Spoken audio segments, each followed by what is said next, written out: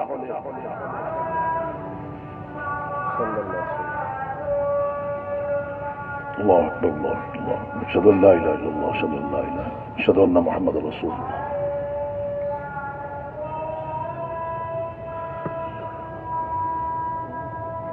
لا حول ولا قوة الا باللہ۔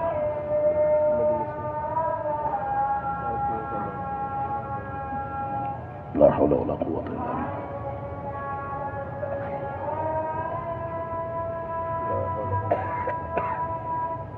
لا حول ولا قوة الا باللہ۔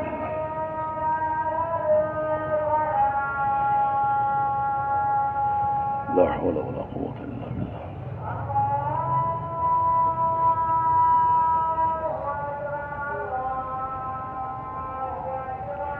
اللہ اکبر، اللہ اکبر۔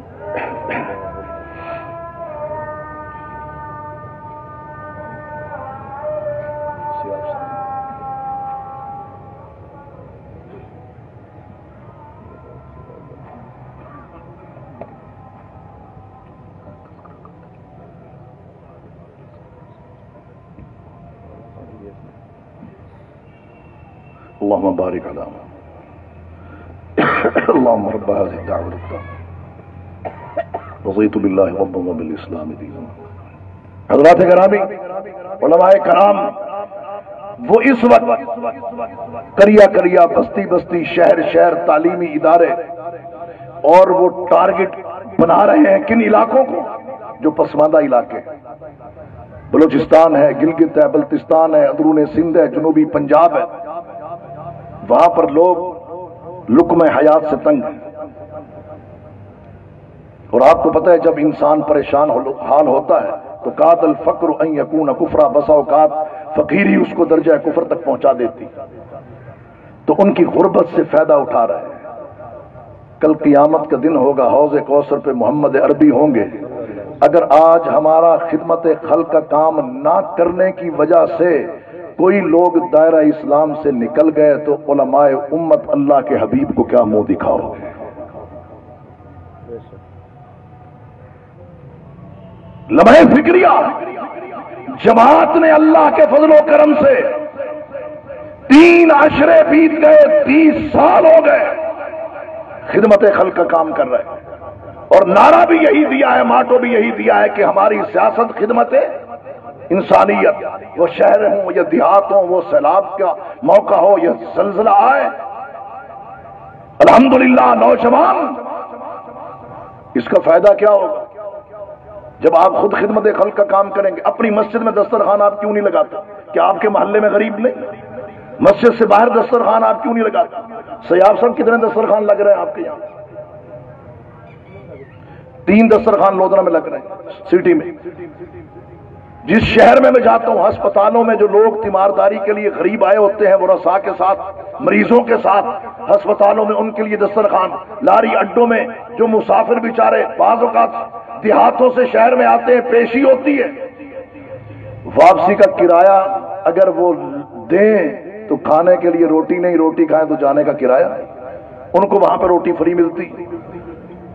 جب سیلاب کے دنوں میں بھائیوں نے سندھ کے اندر کام کیا، لوگ درختوں پر چھتوں پر چڑھے ہوئے تھے، کشتیاں لے کے گئے، ان کو کشتی میں بٹھایا، خشکی پر لائے، پکا پکایا کھانا پیش کیا۔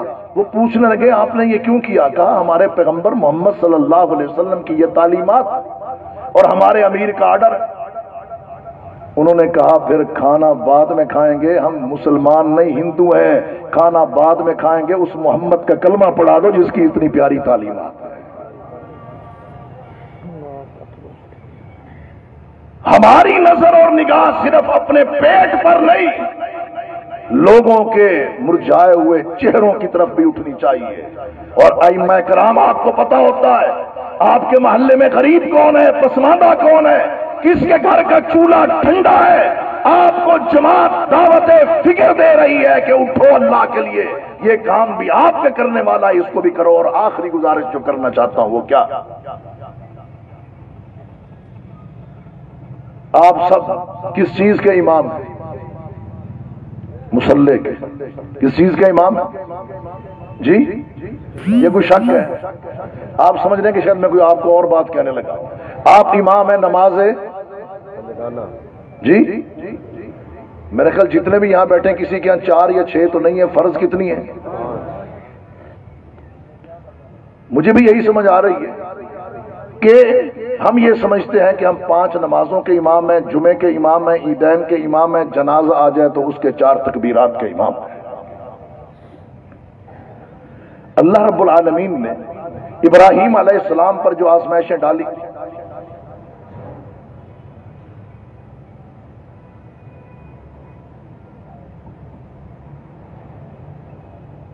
میرا بھی سلام کہہ دیں آپ یار، مجلس کے آداب کا خیال رکھا۔ کیا عرض کر رہا تھا؟ اللہ نے بطور انعام ابراہیم علیہ السلام کو کیا چیز دی تھی؟ وَإِذِ ابْتَلَىٰ إِبْرَاهِيمَ رَبُّهُ بِكَلِمَاتٍ فَأَتَمَّهُنَّ قَالَ إِنِّي جَاعِلُكَ لِلنَّاسِ إِمَامًا۔ کیا وہ صرف نماز پنجگانہ کی امامت تھی؟ وہ امامت صغرا بھی تھی، وہ امامت کبرا بھی تھی، وہ مصلی کی امامت بھی تھی، اور وہ سیاست کی امامت بھی تھی۔ ہم نے یہ سمجھ رکھا ہے کہ وقت وہ مصلی کی شاید امامت تھی، اور ہم نے خدمت کا میدان بھی غیر ملکی NGOs کو دے دیا، ہم نے سیاست کا میدان بھی ان کو دے دیا جو سیاست کی سین سے بھی آشنا نہیں تھے۔ لیکن ایک اللہ کا ہم پہ کرم یہ رہا کہ ہم نے اپنے مسلوں پر جاہلوں کو کھڑا نہیں کیا. یہ کیا ہے کبھی؟ جی سر نہ ہلائے نا. آپ سب مقررین ہیں، مدرسین ہیں، کسی جاہل کو مسلح پہ کھڑا کرتے؟ کھڑا کریں گے تو کیا ہوگا؟ لوگوں کی نماز برباد کرے گا. کبھی یہ بھی سوچا ہے کہ سیاست کے لیے جس کو آگے کھڑا کر رہے ہیں وہ کیسا ہے؟ اگر اس معیار پر پورا نہ اترا تو وہ لوگوں کا اور ملک کا بیڑا غرق کرے گا، اور وہ کر رہا ہے. باریاں لگی ہوئی ہیں، باری باری وہ آتے ہیں، اور ہر بندہ اپنی باری پہ عوام کو بے وقوف بناتا ہے، ملک کو لوٹتا ہے، نظریے کو بیچتا ہے، اپنے حلف کو فروخت کرتا ہے، دنیا کی این جی اوز کے سامنے اور اپنے الیکشن کے اخراجات پورے کرنے کے لیے اپنے حلف کو بھی ہندوستان کے سامنے بیچ کے کالا باغ ڈیم کی تعمیر میں رکاوٹ ڈالنی پڑے تو تب بھی وہ ڈالتا. پہلے ہم ان کو منتخب کرتے ہیں، پھر ان کے پاس جا کے ہاتھ جوڑ کے کہتے ہیں اسلام کے نفاذ کی تو بات کریں، آپ کی بڑی مہربانی ہو. عقیدہ ختم نبوت کو خطرہ ہے، حرمت رسول پر حملے ہیں، ناموس مصطفیٰ احمد مجتبیٰ صلی اللہ علیہ وسلم پر تابڑ توڑ حملے ہو رہے ہیں، فلاں ضلع فلاں علاقے میں گستاخی ہو گئی ہے، تو آپ آواز اٹھائیں اور منبر و محراب کے وارث ہو، اللہ کے نبی صلی اللہ علیہ وسلم کے علم کے وارث ہو. آپ خود کہاں کھو گئے ہو؟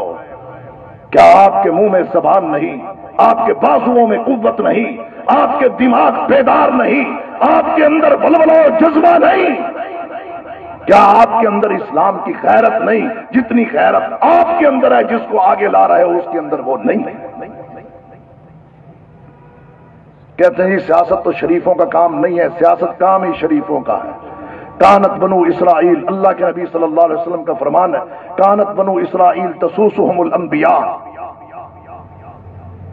بنی اسرائیل کی سیاست ان کے انبیاء نے کی ہے، اور ہماری سیاست لفنگے اور اونچنگے اونچ قسم کے لوگ کر رہے ہیں، لمحہ فکریہ. اور ہم ائمہ سمجھ بیٹھے ہیں کہ مسلح کی امامت ہی ہماری معراج ہے. یقیناً یہ معراج ہے. اس سے آگے بھی بہت اگلے جہاں ہے، بہت کچھ اس سے آگے بھی ہے. لوگ تو کہتے ہیں جی مولانا فضل الرحمان کو کیا پڑی ہے سیاست کرنے کی، مولانا سمیع الحق کو کیا پڑی ہے رحمت اللہ علیہ جب وہ زندہ تھے سیاست کرنے کی، اسلامی دینی جماعتوں کو کیا پڑی ہے. ہم سے بھی پوچھتے ہیں آپ کو کیا پڑی ہے، کل تک حرام آج تک حلال، حلال و حرام، علت و حرمت کے باتیں. اور بھائی آپ کہاں کھڑے ہیں؟ کانت بنو اسرائیل تسوسهم الانبیاء. اگر آپ اس ملک کے جغرافیے اور نظریے کا تحفظ کرنا چاہتے ہیں تو آپ کو خود آگے آنا ہوگا، ورنہ سیاست کا ریٹ بڑھے گا، سیاست کا ریٹ بڑھے گا، سیاست پھر بکے گی. اور یہ ملک جو عالم اسلام کا دفاعی مرکز اور اللہ کے فضل و کرم سے انشاءاللہ عالم اسلام کا سیاسی قائد بھی بننے جا رہا ہے. یہ ملک اس کو سچی قیادت کی، مخلص قیادت کی، تعلیمی یافتہ قیادت کی، حلال و حرام کو جاننے والی قیادت کی، معروف و منکر کی پہچان رکھنے والی قیادت کی ضرورت ہے. اور وہ آپ ہیں. آپ لوگوں کو موٹیویٹ کریں اسلامی سیاست کے حوالے سے. آپ سیاست کے میدان کے بھی امام ہیں، اور امامت یہ معمولی منصب نہیں. علامہ ماوردی نے کیا خوب کہا، الامامت موضوعۃ لخلافت النبوہ فی حراست الدین و سیاست الدنیا. کسے کہتے ہیں امامت؟ ہم شاید سمجھ بیٹھے مسلح کی امامت اتنی ہے بس. علامہ ماوردی کہتا ہے الامامت موضوعۃ لخلافت النبوہ، امامت نام ہے نبی کریم صلی اللہ علیہ وسلم کی نیابت کا. فی حراست الدین، دین کی حفاظت و چوکیداری کا نام امامت ہے، اور اسلامی سیاست کو دنیا میں پھیلانے اور عام کرنے کا نام اور اس کو نافذ کرنے کا نام یہ امامت ہے. تو اٹھو، یہ آپ کا دور ہے، آپ نے ہی کردار ادا کرنا ہے. آپ نے ہی آگے بڑھنا ہے، اور آپ نے ہی انشاءاللہ العزیز پاکستان اور پاکستان کی عوام کا مقدر و تقدیر انشاءاللہ اپنی دعاؤں سے اور جد و جہد سے یہ تبدیل بھی کرنی ہے اور بدلنی بھی ہے۔ میں تمام علماء کرام، مشائخ اعظام کا دل کی عطا گہرائیوں سے شکریہ ادا کرتا ہوں، اور بطور خاص محمد میاں صاحب حفظہ اللہ تعالی تشریف لائے اپنی علالت اور بخار کے باوجود بھی، اور محترم میاں سہیل صاحب، مولانا ابو سیاف عبدالرحمان صاحب، اور اسی طریقے سے ان کی پوری ٹیم، الحمدللہ ایک ایک کا نام لیں گے تو فہرست لمبی ہے۔ اللہ تبارک و تعالی سب کو جزائے خیر عطا فرمائے، سب کو خراج تحسین۔ اور یہ تین باتیں، بھائی بیٹھ جاؤ، اللہ آپ کو برکت دے، تشریف رکھیں، آپ تشریف رکھیں ذرا، آپ نے پہلے بھی 2 منٹ لیے تھے، 10 منٹ لگا دیے، تشریف رکھیں ذرا۔ میں عرض کر رہا تھا کہ 3 جو گزارشات کی، ایک کہ ہم نے انشاءاللہ سب کو کیا کرنا ہے، متحد کرنا ہے۔ ہمارے خطبات کا، ہمارے دروس کا، ہماری تقاریر کا موضوع یہی ہونا چاہیے۔ دوسرا خدمت خلق کا کام ہے، یہ ہمارے کرنے والا ہے۔ میرے محترم بھائیوں، IMF ورلڈ بینک سے قرضے لینے کی بھی ضرورت نہیں پڑے گی۔ اللہ کے فضل و کرم سے جب آپ خدمت خلق کے کام کے لیے آگے بڑھیں گے تو آپ علماء کرام اغنیاء کو ترغیب دے کے فقراء کے مسائل حل کر سکتے ہیں، اور بغیر غیر ملکی قرضوں کے کر سکتے ہیں۔ تیسری اور آخری جو گزارش کی ہے، خلاصتاً عرض کرتا چلوں، وہ ہے سیاست کی۔ آپ نے اس سلسلہ میں آگے بڑھنا ہے اور قائد بن کے انشاءاللہ آپ نے آگے چلنا ہے۔ اللہ رب العالمین آپ سب کو جزائے خیر عطا فرمائے۔ وآخر دعوانا